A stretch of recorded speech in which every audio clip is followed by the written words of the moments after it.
Welcome back to my channel. আসসালামু আলাইকুম। কেমন আছেন বন্ধুরা? আশা করি ভালো আছেন। আলহামদুলিল্লাহ আমিও ভালো আছি। আজ আবারও চলে এসেছি ছানা কিচেনে নতুন একটা রেসিপি নিয়ে। তো বন্ধুরা, আজ আমি বিফ কষা বানিয়ে দেখাবো। একেবারে ঘরোয়া পদ্ধতিতে আমি কীভাবে বিফ কষা বানাই আমি সেটাই আপনাদের কাছে আজকে শেয়ার করব, টক দই দিয়ে। তার জন্য আমি এখানে দেখুন 750 গ্রাম বিফ নিয়ে নিয়েছি, গরুর মাংস নিয়ে নিয়েছি। এটাকে প্রথমে আমি ম্যারিনেট করে নেব।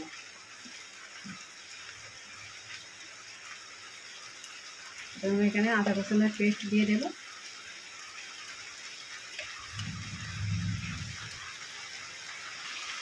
স্বাদ মতো লবণ দিয়ে দেব।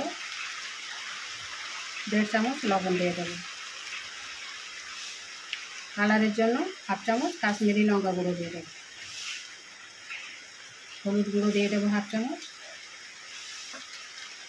ঝালের জন্য 1/2 চামচ ঝাল লঙ্কার গুঁড়ো দিয়ে দেবো।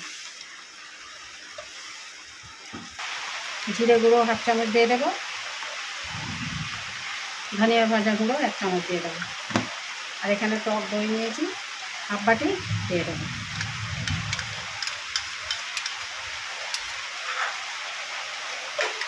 ভালো করে এটা হাত দিয়ে মাখিয়ে নেব।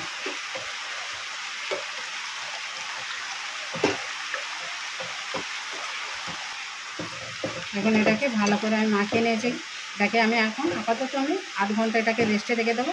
আপনাদের কাছে সময় যদি থাকে আপনারা 2 থেকে 4 ঘন্টাও রেস্টে রাখতে পারেন। আমি এটা 8 ঘন্টা রেস্টে রেখে দেবো। 8 ঘন্টা পর ফিরে আসছি। তো বন্ধুরা, 8 ঘন্টা পর ফিরে এলাম। আর এদিকে দেখুন কড়াই আমি তেল দিয়ে দিয়েছি। সাদা তেলে আমি রেসিপিটা বানাবো। তো প্রথমে আমি এখানে কিছু শুকনো মশলা অ্যাড করবো। তেজপাতা দিয়ে দেবো 2টো, দারচিনি নিয়েছি 2 টুকরো, লং, ছোটো এলাচ। এটাকে ভালো করে একটু ভেজে নেব।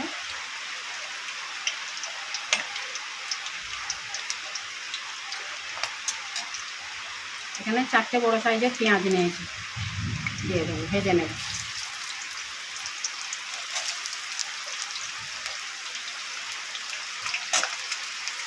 মাংস কষা একটু বেশি পেঁয়াজ দিয়ে রান্না করলে ভালো হয়।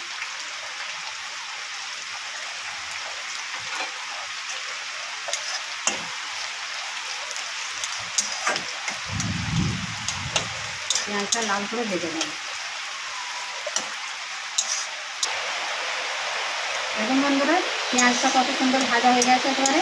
আর বন্ধুরা, খুব জোরে কিন্তু বৃষ্টি হচ্ছে, একটু মানিয়ে নেবেন। ভিডিওটা স্কিপ না করে পুরোটা দেখবেন। পেঁয়াজটা ভাজা হয়ে গেছে, এবারে মাংসগুলো দিয়ে দেবো।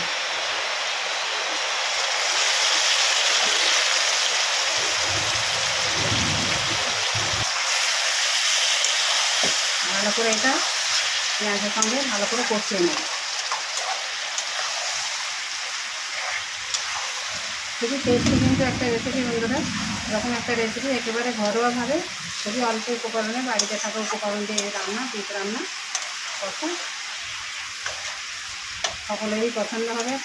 খুবই টেস্টি একটা রেসিপি, অবশ্যই বানিয়ে দেখবেন।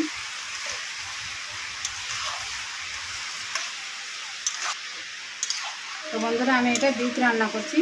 সেম পদ্ধতিতে কিন্তু আপনারা মটন বা চিকেনও বানিয়ে নিতে পারেন। কোনো অসুবিধা হবে না, কোনো টেস্টেরও খারাপ হবে না।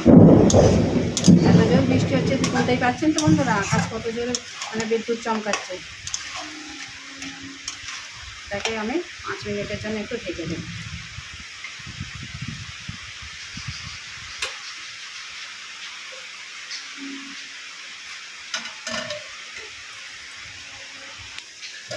পাঁচ মিনিট পর ফিরে এলাম।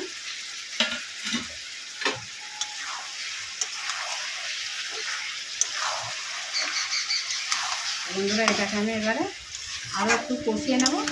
কষিয়ে নিয়ে জল দিয়ে 8 ঘন্টা সেদ্ধ করে নেব। 8 ঘন্টা সেদ্ধ করে দেবো। তার মাঝে মাঝে কিন্তু আমি নেড়ে চেড়ে নেব। আপনারাও ঠিক ওইভাবে রান্না করে নেবেন। আমি কিন্তু এটা কুকারে সেদ্ধ করবো না, আমি কড়ার মধ্যেই রান্না করে নেব। একেবারে ডিমে আছে এটাকে রান্না করে নেব।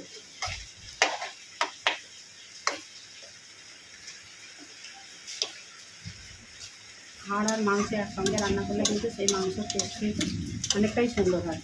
আমি কিন্তু হাড় আর মাংস একসঙ্গেই রান্না করছি। এটাকে ঢেকে দেবো। 8 ঘন্টা ডিমে আছে আমি এটাকে রান্না করবো। বন্ধুরা 8 ঘন্টা পর ফিরে এলাম। তো আমি অফ ক্যামেরায় 3-4 বার আমি কিন্তু এটাকে নেড়ে ফেলে দিয়েছি। দেখুন কষাটা কিন্তু একেবারে কমপ্লিট হয়ে গেছে মাংসটা। এবারে আমি এর মধ্যে 4টে কাঁচা লঙ্কা দিয়ে দেবো, আর উপর থেকে ধনে পাতা দেবো, আর গরম মশলা একটু দেবো।